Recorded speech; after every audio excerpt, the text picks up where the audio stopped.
Bonsoir les amis, bonsoir les camarades. Connectez-vous, donnez-moi juste une seconde le temps que je partage parce que c'est ça aussi. Faut partager chez 2-3 personnes et après on se lance, ok?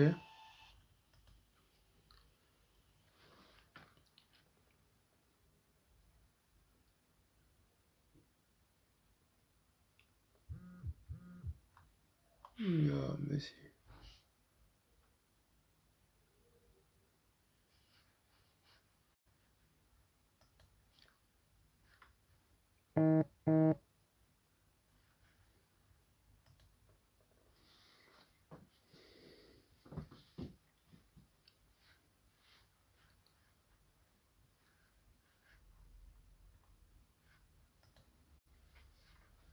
Bonsoir les amis, bonsoir les camarades.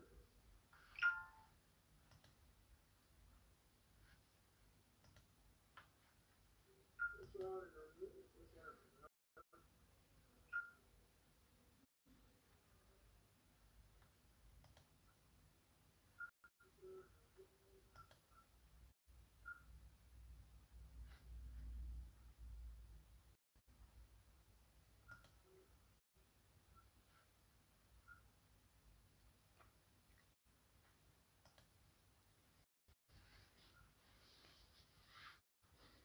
Soit tous saluez vous qui êtes là. Bonsoir. Claver Kwasi, soit salué mon frère. Soyez les bienvenus. Partagez le direct. On va essayer de parler aux gens qui sont allés vite en besoin parce que la Côte d'Ivoire, c'est pour tout le monde. Vous voyez, non? Sich erklären. C'est pour tout le monde. Ceux qui sont allés plus vite que la musique. Bon. Salut les amis, salut la famille. Moi, c'est le président Lota. Je m'invite cette nuit chez vous à travers vos différents réseaux sociaux pour vous apporter ma contribution dans la lutte ivoirienne et la lutte panafricaine. Oui, cette lutte qui a fait assez de morts, de déplacés, de guerres et de prisonniers politiques. À l'heure où je suis en train de vous parler, la Dogo Blé est prise en otage par la Draman Ouattara et ses mercenaires. Oui, nous avons des Ivoiriens qui sont au Ghana, en Mauritanie et j'en passe. Oui. Mais ce soir, nous allons parler du président Laurent Gbagbo et sa présence à Yamoussoukro. Oui, pour le prix Nobel de la paix, c'est-à-dire qu'Angela Merkel. C'est-à-dire que c'est un prix qui devait revenir au président Laurent Gbagbo. Mais vous savez, la France-Afrique, quand tu ne fais pas partie du game, on ne peut pas te donner ce prix-là. Mais la présence du président Laurent Gbagbo dans la salle, déjà, lui octroyait ce prix-là. Voilà, d'office. Mais avant de commencer, je vais essayer de rappeler l'histoire parce que c'est ça aussi la Côte d'Ivoire. Notre histoire, là, elle est tellement récente qu'on ne peut pas voir les gens, les cyberactivistes mentir à nos petits frères, mentir aux Ivoiriens. On ne peut pas laisser Alassane Draman Ouattara, qui était un dictateur, un assassin, faire croire que non, lui, il est démocratique, lui, c'est un gars de paix et tout ça. Non, c'est pas vrai. La Côte d'Ivoire, le président Laurent Gbagbo, nous venons de très loin. On n'aurait jamais cru que le président Laurent Gbagbo allait se retrouver dans la même salle qu'Alassane Draman Ouattara et tous ceux qui ont voulu l'assassiner. Oui, on n'aurait jamais pensé qu'un jour le président Laurent Gbagbo allait devenir celui-là qui allait être en costume, cravate, sapé comme jamais avec sa bonne petite Nadi Gbagbo pour rentrer dans la salle de fête en compagnie d'Alassane Draman Ouattara, de Bédier et de plein d'autres personnes qui avaient voulu souhaiter sa mort dans le temps. Mais les amis, vous allez écouter l'arrestation du président Laurent Gbagbo pour vous dire que d'où nous venons et où nous allons. Parce que la vie, c'est comme ça. Les bonnes choses, si tu t'habitues aux bonnes choses, ça va devenir comme une seconde nature. Le président Laurent Gbagbo a commencé à côtoyer le haut niveau. C'est-à-dire qu'il a recommencé à vivre. Ce qui a manqué aux Ivoiriens depuis plus de 10 ans ou 13 ans maintenant, c'est-à-dire que le président Laurent Gbagbo n'étant pas en Côte d'Ivoire, les Ivoiriens n'avaient pas cette joie de vivre. Les Ivoiriens étaient stressés, ils étaient restés en 2010, en 2011, l'arrestation du président Laurent Gbagbo. Les gens n'avaient pas oublié. Mais les gens comme les Soro Diom, ceux qui se prenaient pour de bons dieux, ceux à qui le président Laurent Gbagbo a tout donné, ceux qui faisait rien que la promotion d'Alassane Draman Ouattara et de la médiocrité dans le gouvernement du président Laurent Gbagbo. Ces personnes, ils sont où aujourd'hui? Ils sont en train de se chercher. Pourquoi est-ce qu'ils se cherchent? Parce qu'ils se sont attaqués aux mauvais pions. Ils ont vendu leur âme. Ils ont vendu la lutte qu'ils avaient commencé avec le président Laurent Gbagbo. Ils ont vendu le combat des Ivoiriens moins cher. Je ne sais pas combien de milliards Soro Guillaume a réussi pour faire ce qu'il a fait. Je ne sais pas combien de milliards certains leaders ont reçu. Je ne sais pas combien de milliards ces personnes-là ont eu. Cette vidéo de l'arrestation du président Laurent Gbagbo, et puis on va continuer. Le Premier ministre s'est prêté aux questions. La première a porté sur la façon dont s'est déroulé l'assaut final contre la résidence présidentielle de Cocody et surtout sur la part qu'aurait Malstable Lago, ça salut mon frère. Le Conseil de sécurité des Nations Unies a décidé de détruire tout ce qui est armement lourd, à savoir les chars, les mortiers et autres. Canons de 20 mm et tout ça. Donc, ça c'est une mission différente de la mission des forces républicaines. Donc, l'armée française l'a fait, mais vous savez, quand on veut mener une telle opération, les informations vont tellement vite que, par exemple, certains camps ont pris la précaution pour cacher les engins blindés et les mortiers. Donc, la première frappe n'a pas suffi à détruire donc, tous les engins blindés des forces probables. Cela a nécessité une seconde frappe, ce qui a été fait. Et M. Gbagbo avait regroupé de l'armement lourd à sa résidence. Ça a été fait. L'armée française et l'ONUCI sont intervenus. En ce qui concerne l'arrestation de M. Gbagbo, la première fois nous sommes allés, je vous ai dit ce qui s'est passé. Nous avons donc envoyé du renfort frais. Hier, nous avons monté l'opération.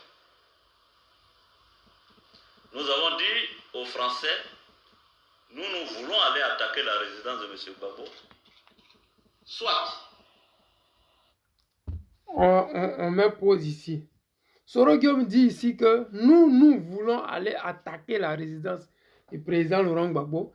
Et ils ont demandé aux Français de ne pas s'emmener.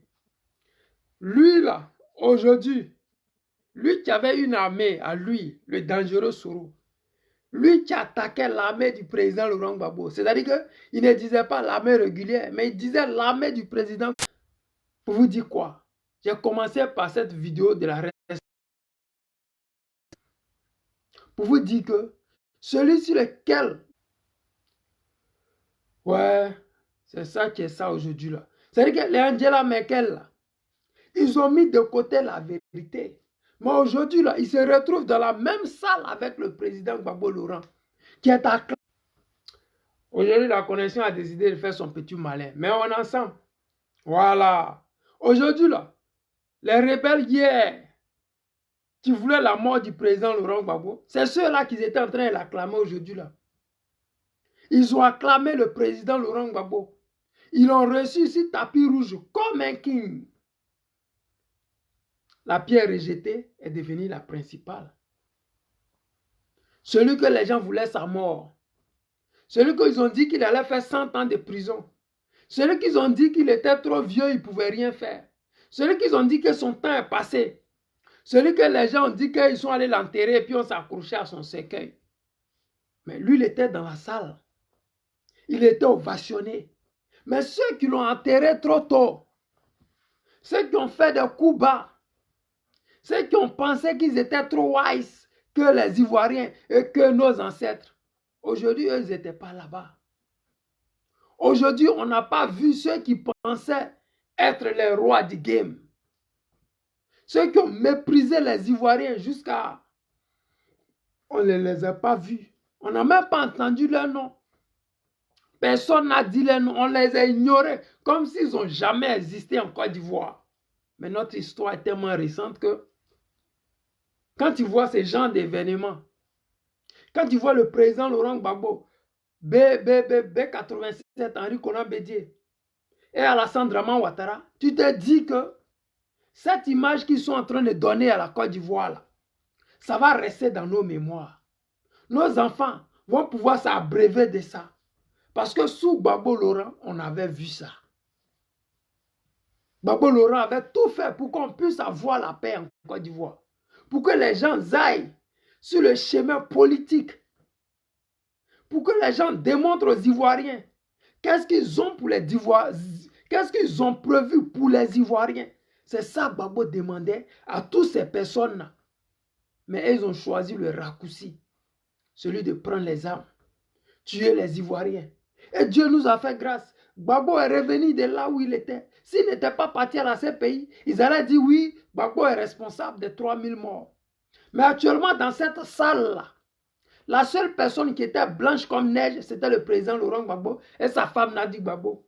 Ils ont payé le prix de tous ces 3000 morts-là. Ils n'ont plus rien à prouver, même aux Ivoiriens, ils n'ont rien à prouver. Quand tu rentres dans la salle, cette salle-là, ils sont les seuls qui sont purs. Et c'est eux qui éclairent cette salle. C'est eux qui apportent la joie de vivre. C'est eux qui font qu'on dit que oui, dans cette salle-là, enfin, nous avons retrouvé la démocratie. Parce que le président Laurent Gbagbo n'est pas celui qui se cache pour prendre les armes. Comme Charles Blé Goudé veut le faire croire aux Ivoiriens. Que les gens font alliance avec les preneurs d'armes. Gbagbo, c'est un démocrate. Il a démontré ça aujourd'hui. Il a démontré ça au monde entier. Il n'est pas venu à l'indépendance de la Côte d'Ivoire parce qu'il disait que Draman Ouattara ne méritait pas cette faveur-là. Mais il fallait qu'il soit là parce que le prix Nobel de la paix, c'est ceux qui aiment la paix qui devaient être dans cette salle-là. Sa présence, c'était à Yamoussoukro. Je sais qu'il y a des gens qui vont critiquer, mais ils ne comprennent pas la politique. Ils ne savent pas où un politicien doit se trouver et où il ne doit pas se trouver. Le président Laurent Gbagbo nous enseigne la politique. Il nous montre le chemin à suivre. Il s'arrange de toute sorte que nous puissions conserver ces images-là précieusement dans notre cœur et essayer d'effacer ces images d'haine d'Alassane Draman Ouattara, pendant l'arrestation du président Gbagbo Laurent et toute sa famille. Parce que ces genres d'actions-là, ça amène la paix en Côte d'Ivoire. Oui, ça donne la joie de vivre en Côte d'Ivoire. Ça démontre aux Ivoiriens aigris qui viennent dans les IMOS menacer, insulter les gens, que la politique, ce n'est pas la guerre. La politique, c'est de démontrer à son peuple l'amour qu'on a pour ce peuple. C'est de démontrer à ce peuple-là qu'est-ce qu'on est prêt à faire pour ce peuple-là. Ce n'est pas de prendre un jet privé et puis quand c'est chaud, de détourner ça pour aller au Ghana après fuir pour retourner en France. Non! Même avec les hélicoptères, les chars français, le président Laurent Gbagbo, 2 fois d'affilée, l'Angola a envoyé des jets privés pour faire partir le président Laurent Gbagbo en exil. Les États-Unis, c'est-à-dire que Barack Obama a proposé au président Laurent Gbagbo, tu vas enseigner à l'université de Washington, on va te payer ton salaire de président, on va tout faire pour toi. Mais le président Laurent Gbagbo, est-ce qu'il était dans du faux? C'est ça le vrai point. Aujourd'hui, les gens qui étaient dans son entourage, aujourd'hui, l'en veulent. Parce qu'il n'a pas accepté le deal de partir. Et puis si Alassane finit de gouverner, il allait revenir.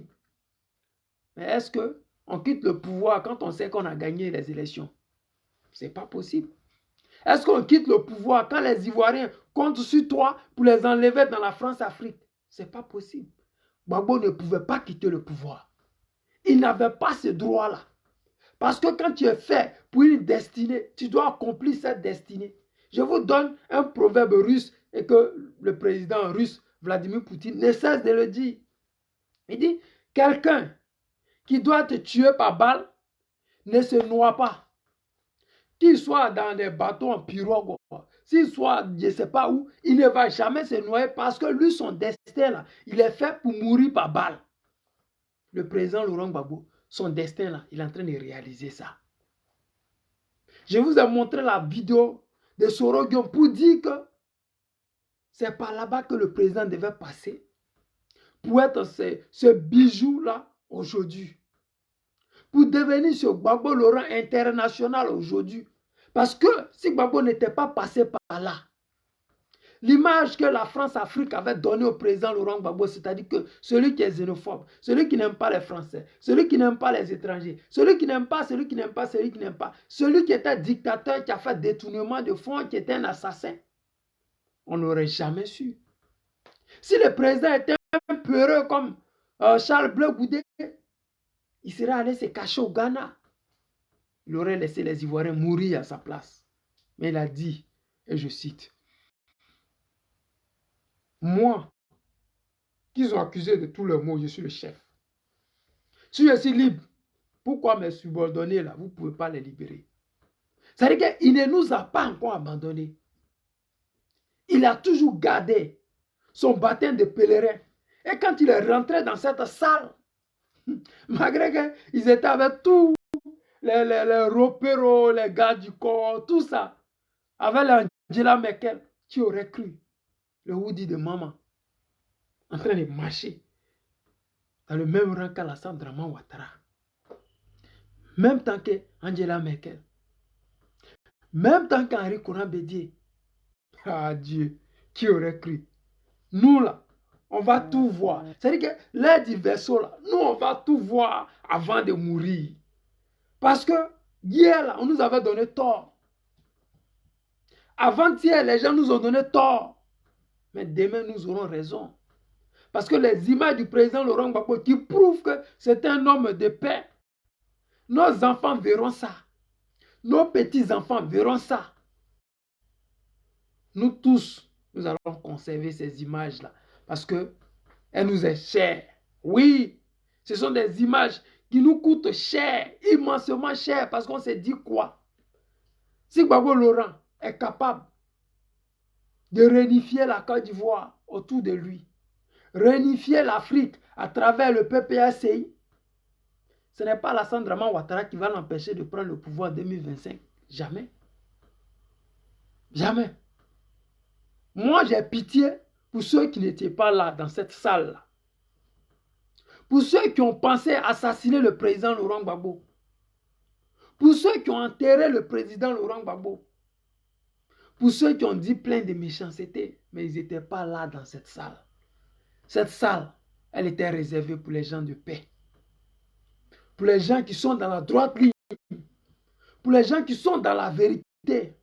Pour les gens qui veulent une Côte d'Ivoire réconciliée. L'image de la Côte d'Ivoire réconciliée, c'est le président Laurent Gbagbo.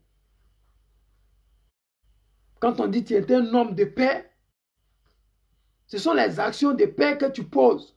Vous avez entendu Soro Guillaume tout à l'heure parler en disant l'armée ivoirienne, lui, son armée et l'armée ivoirienne vont s'affronter. Et comme c'est eux qui ont gagné la guerre, ils vont s'arranger avec Alassane Draman Ouattara pour que, s'il y a un général qui est nommé, son sous-lieutenant ou bien son second, ça soit un rebelle. Et qu'Alassane va accepter ça et ils vont travailler ensemble. Parce que c'est ce qui a été décidé à Makoussi. Mais quand on parle de Makoussi, ce n'est pas Alassane le signataire de ça. On dit que c'est ce qui a été désigné à Ouagadougou. Mais quand on parle de Ouagadougou, ce n'est pas Draman Ouattara qui a signé ça. C'est le même Gbagbo Laurent. Celui qui n'a jamais voulu qu'un seul Ivoirien meure dans cette crise. Celui qui a dit au Soro Guillaume, quand tu n'auras plus les armes, tu vas craindre pour ta vie. Celui qui a dit à Soutou Soul, vous me combattez pour quelqu'un que vous ne connaissez pas. Aujourd'hui, Soutou Soul pleure à la Maca. Il va au tribunal du plateau. Il pleure. Parce que la voix du président Gbagbo Laurent résonne dans sa tête, résonne dans son cœur, résonne dans son âme. C'est ça un prophète. Excusez. C'est ça quelqu'un qui est dans la vérité. Gbagbo Laurent, il ne tremble pas. Quand il est arrivé, il a dit, ceux qui veulent me suivre vont me suivre. Ceux qui ne veulent pas, moi j'avance. Aujourd'hui, ceux qui ont essayé de faire le malin au départ, ils sont en train de regretter.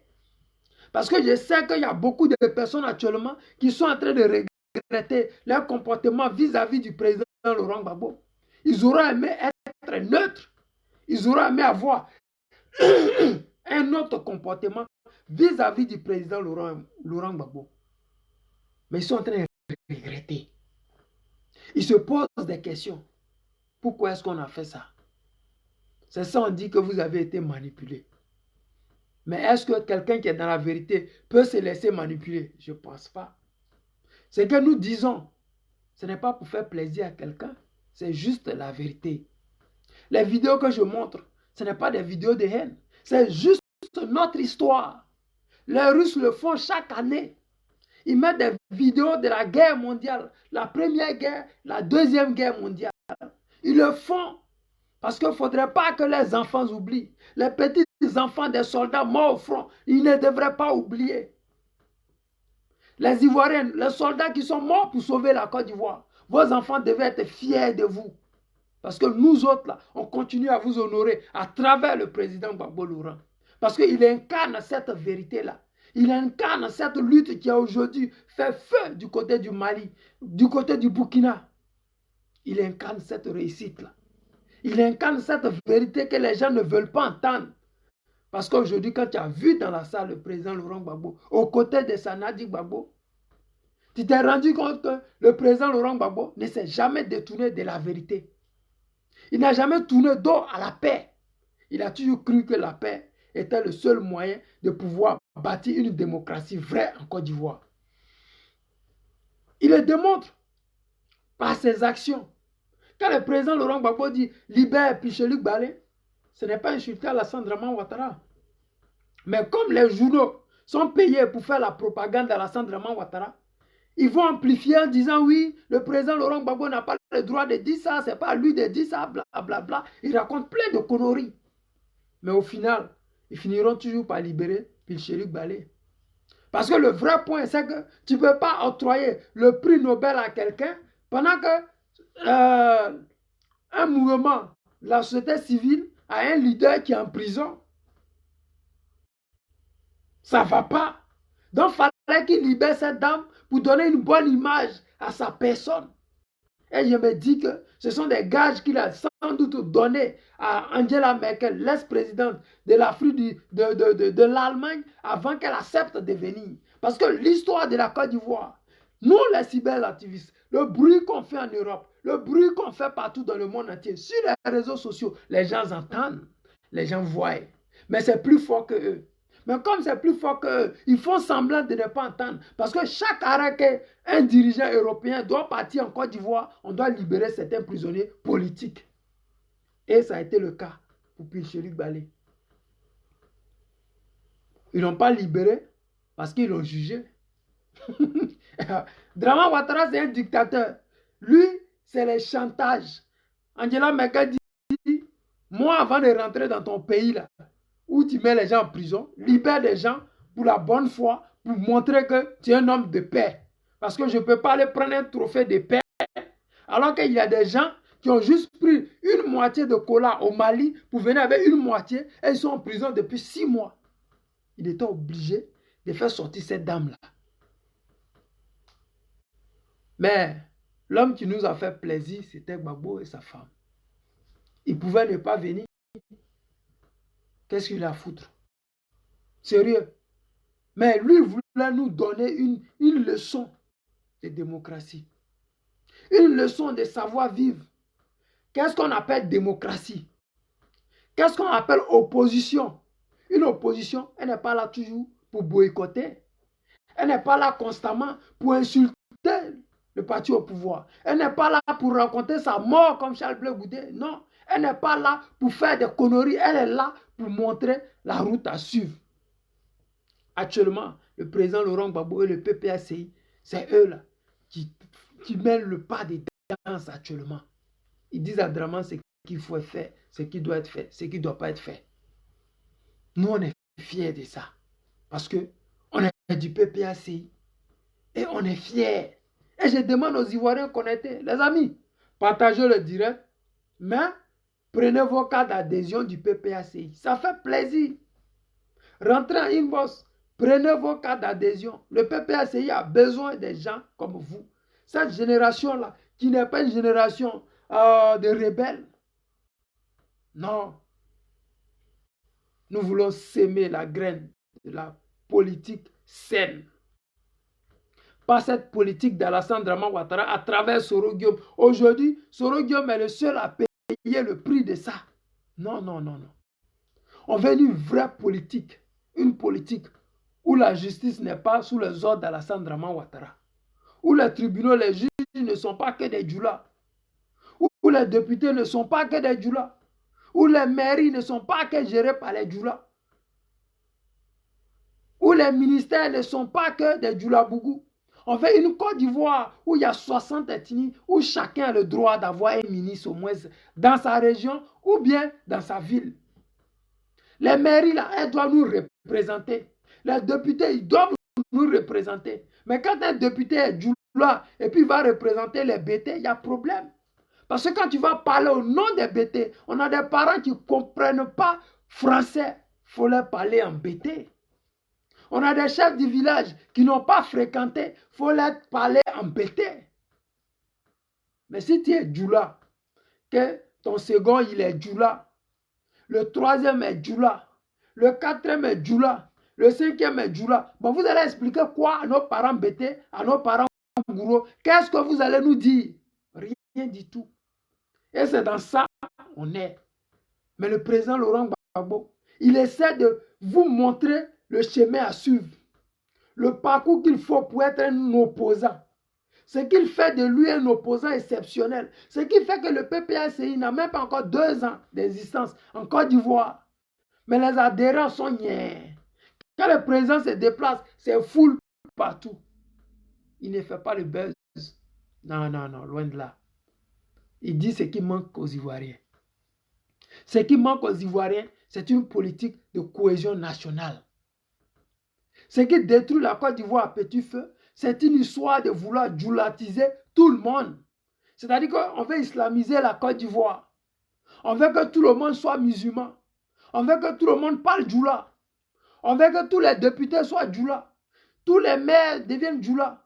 Conseillers régionaux djoula. On veut que tout le monde soit djoula pour qu'on dise que oui, vous êtes au pouvoir. Mais nous sommes 60 ethnies en Côte d'Ivoire. Si vous donnez la possibilité aux autres d'exister en Côte d'Ivoire, ça va nous économiser des pertes humaines dans 50 ans, dans 60 ans. Parce que ce qui est dit là, ce n'est pas demain. Parce que Dramane va finir en 2025. Mais le désordre qu'il a créé pendant ces 15 années de pouvoir, on a besoin d'au moins 10 bonnes années pour pouvoir équilibrer la tendance en Côte d'Ivoire. On a besoin de 10 ans pour équilibrer la médiocrité d'Alassane Dramane Ouattara qui nous a fait subir depuis tous ces 12 ans de pouvoir. Bernadette Nikema. Oh, ça c'est un nom burkinabé ou bien c'est comment? Soit saluez ma soeur. Soit tout saluez vous qui êtes là. Sylvain Ekpa, tu connais l'affaire là. Voilà, PPACI ou rien.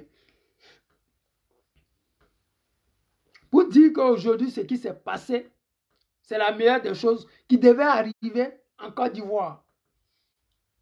Parce que les gens ont dit oui, le président Laurent Gbagbo est parti croiser Alassane.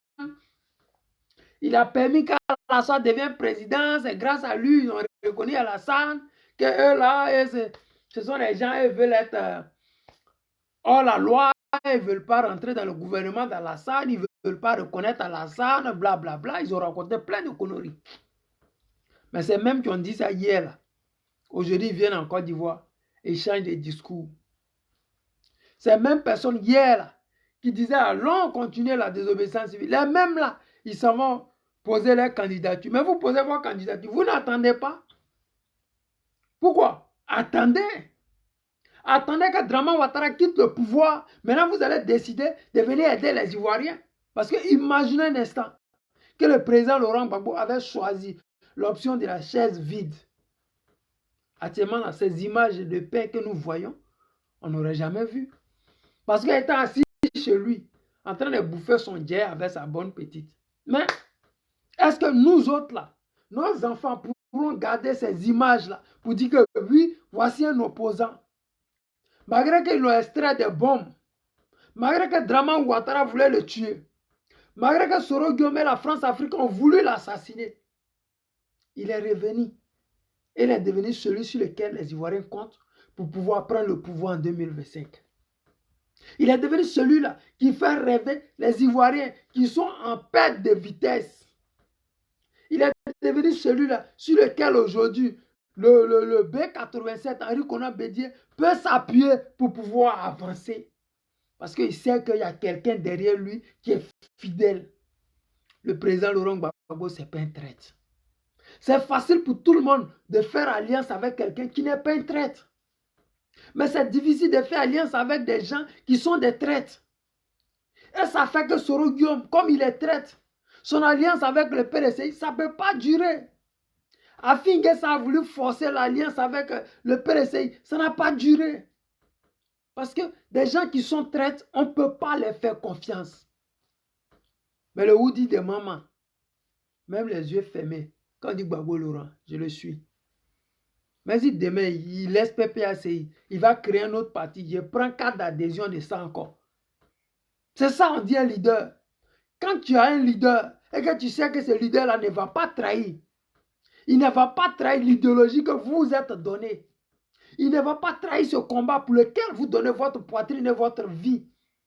Il ne va pas trahir ce combat pour lequel vous avez moins d'amis parce que plus d'ennemis. Si vous avez un leader qui ne va pas trahir, ce combat-là, vous allez le mener haut les mains. Regardez les Maliens, comment ils sont heureux. Ils ne sont pas riches.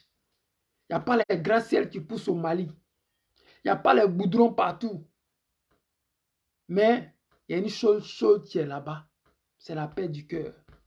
De savoir que vous avez un leader qui peut vous proposer des choses, des perspectives nouvelles. Des leaders comme Assimi Goïta qui sont capables de montrer le chemin tortueux, difficile, avec plein d'épines. Mais au final, vous allez profiter de la vie. Draman Ouattara profite de la vie du président Gbagbo Laurent. Mais comme c'est un malhonnête, comme la France-Afrique, le rôle, c'est d'endetter au maximum les pays africains pour que ces pays-là ne puissent jamais se développer. On continue d'endetter la Côte d'Ivoire à près de 21 000 milliards. Mais Gbagbo n'en parle pas parce que si vous-même vous voyez, allez-y. Parce que quand il ouvre sa bouche, ils vont dire, oh, lui là, il est jaloux. Voici, il est venu, il n'a rien fait. Voilà pont, voilà goudron. Mais l'argent de pont que Draman Ouattara prend pour construire là, est-ce que ce sont ses projets? Vous, les gens naïfs, qui matin, midi, soir, rentrez dans une bosse des gens pour insulter les gens là. Demandez à Alassane Draman Ouattara quel a été ce projet de gouvernement quand il est venu en 2010 se présenter. Quand il battait campagne, je vais vous citer au moins 3 de ces projets, ok? Il avait dit que l'école serait gratuite. Bon, ça c'est déjà faux. Il allait dire qu'il allait donner 1 million d'emplois chaque année aux Ivoiriens. Ça c'est déjà faux. Il a dit qu'il allait construire 5 universités en 5 ans. Il est dans sa 13e année de pouvoir.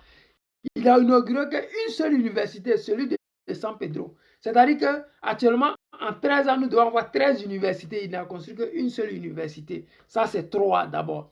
Allons-y, pourquoi? Logements sociaux. Dites-moi, vous qui êtes à Abidjan, vous savez ce qu'on appelle logements sociaux? Demandez à ceux qui sont en France, ils vont vous dire, c'est quoi on appelle logements sociaux? Il a menti aux Ivoiriens. Tout ce qu'il a prévu dans sa campagne de 2010, il n'a réalisé rien du tout.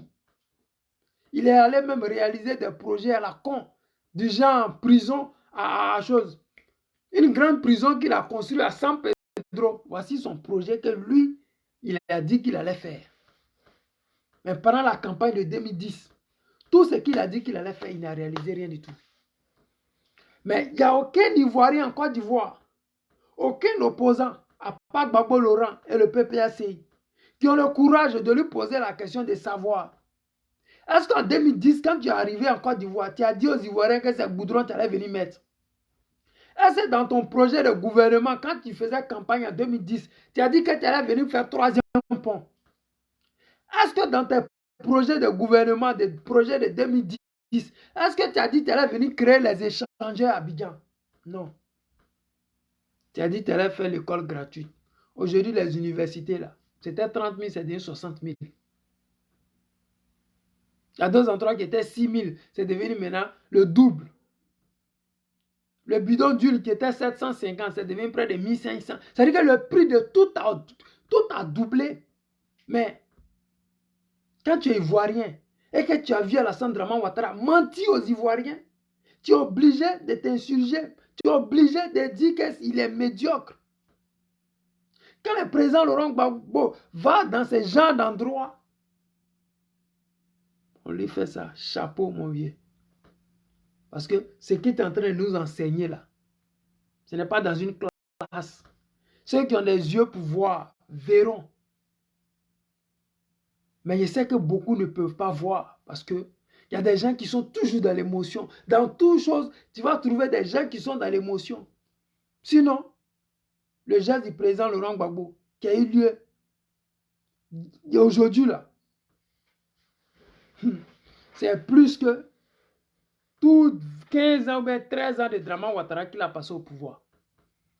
Parce que en une journée, nous avons retrouvé une Côte d'Ivoire réunifiée.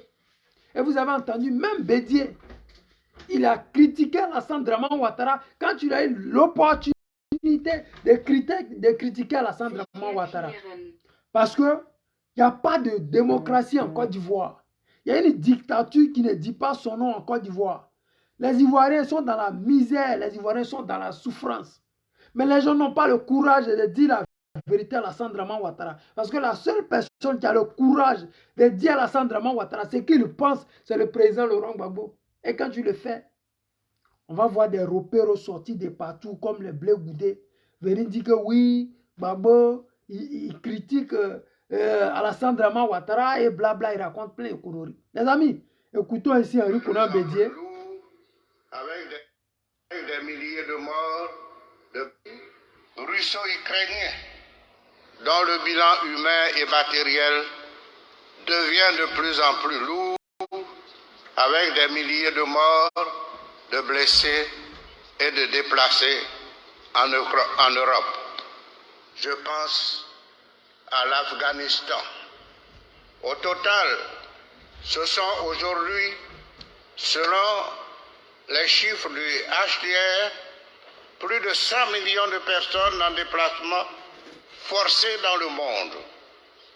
À cet effet, je me réjouis de toutes les initiatives qui sont prises pour assister les pays d'accueil ainsi que les victimes de la guerre.